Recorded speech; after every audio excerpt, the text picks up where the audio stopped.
السلام عليكم حبيباتي. اليوم راح نديرو مع بعض هاد الوصفة.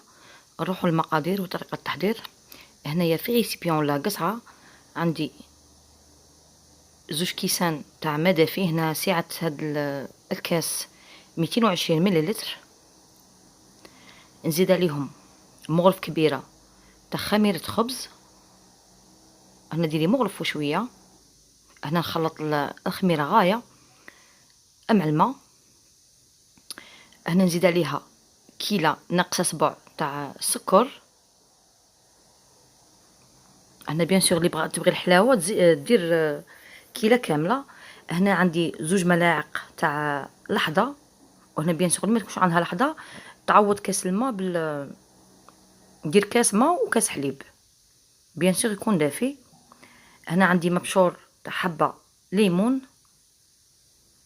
هنا خلط جيدا.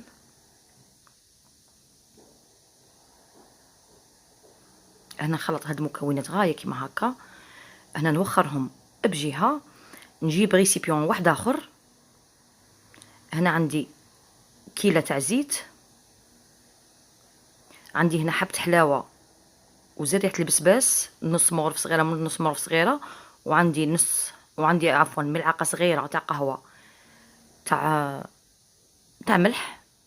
هنا خلط هاد المكونات غاية ندربهم مع بعض كيما هكا مع الزيت. هنا نجيب القصعة تاعي ونضيف عليها هاد الخليط اللي درناه. هنا نديباراسي المعين بيان سور. دروك نبدا ندير في الفرينه. بون انا نعرف شحال الفرينه. انا درت لي كيلو كامل. مي هنا بغيت بيان سور نعبر معاكم اللي عندها الفرينه تاع تاع الاخر وما عندهاش الميزان. هنا درت لي كيلو وزوج مغارف. هنا كل فرينه وكيفاش كان اللي تمتص وكان اللي ما تمتصش عفوا السوائل. بالنسبه لوحده كانت سقستني على الوصفه اللي فاتت تاع الصابلي قالت لي شحال لك طعم الحبه. حبيبتي بغيت نجاوبك في فيديو. هنا كل طابع وكيفاش. كان طابع الكبير تخرج لك 50 حبه. ومن يكون طابع موايا تخرج لك اقل بيان سور. هنا كل طابع وكيفاش. شوفي الطابع انت اللي تطبعي به. انا طبعت بطابع موايا. ولا كان الطابع تاعك صغير تخرج لك كميه كبيره. هذا هو الجواب اللي كانت سألته لي وحده بغيت نجاوبها في فيديو. نتمنى انك تكوني تسمعي فيا. هنا نلم العجينه تاعي كيما هكا. نبدا نزيد في الفرينه تدريجيا.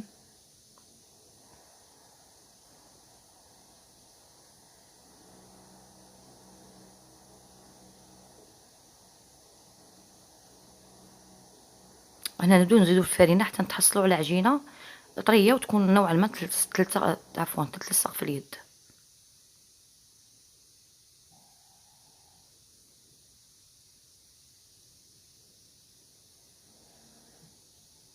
انا مازال العجينه تاعي بيان سور جاريه. انا نقول نزيد في الفرينه. ها هي حتى نتحصلوا على القوام المطلوب. قلت لكم انا درت لي كيلو وزوج مغارف. انا الفرينه تاعي سفينه تاع الكيلو. انا نحط العجينه تاعي فوق سطح العمل ونبدا هنا مانيش نعجن حبيباتي غير نلم فيها. هنا هي العجينه. ها هو القوام تاع العجينه. عجينه تلصق في اليد. هنا باش الكعك تاعك يجيك مهوي خلي العجينه تاعك تلصق. ها هي انا بعد ما خمرت لي انا ساعه دروك نحطها فوق البلون طرافاي ونبدا نشكل في الحبه تاوي. انا ما تديغازيهاش كاع خليها كيما هكا. نقسم العجينه تاعي على 2 بيان سور الميزان ونبدا نشكل في العجينه تاعي. هنا انا درت الحبه تاعي 100 غرام خرجت لي 20 حبه. هنا بيان سور لي بغات دير من 100 حتى 120 غرام لك الاختيار. شوفوا هنا العجينه كي راه دايره البنابل جات ولا اروع. انا نوزن كاع العجينه تاعي باش الحبات تاعي يجوني كيف كيف. هاد العجينه تجي خفيفه كي الريشه. هنا سي بون صاي شكلتهم، نديرتهم في البلا، راني خليتهم يرتاحوا.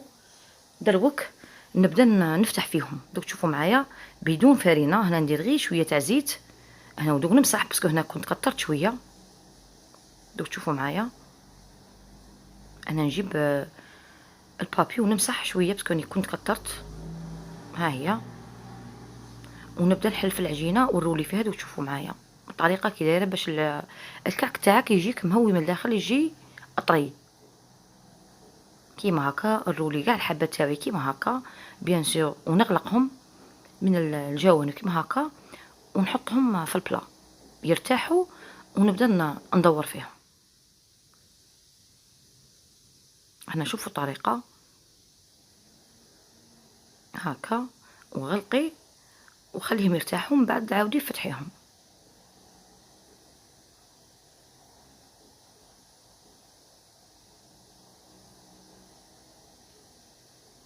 نزيد معكم حبه واحده اخرى هكا بدون حلال، غير بيدك، وندير كاع الحبات تاعي كيما هكا. هنا ما ديروش الفرينه باش الكعك تاعكم ما يتقالش، ما يجيش معجن من الداخل. هنا سي بون صاي، هنا شكلت كاع الحبات تاعي. دروك راني باغي نشكل الحبات تاعي كيما هكا. انا نجيب المقص تاعي ونبدا نشكل فيهم.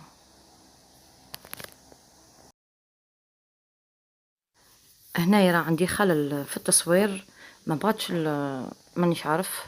المهم هنا شكلت الحبات تاعي كيما هكا وقطعتهم بالمقص، وبديت نحط فيهم في البلا وخليتهم يختمروا. من بعد درت لهم صفار بيضاء وشويه حليب ودهنتهم، عفوا دهنتهم من الفوق، ودرتهم يطيبوا على 170 عفوا درجه. شعلت لهم من التحت كي طابوا، عاود شعلت لهم من الفوق، وهذه هي.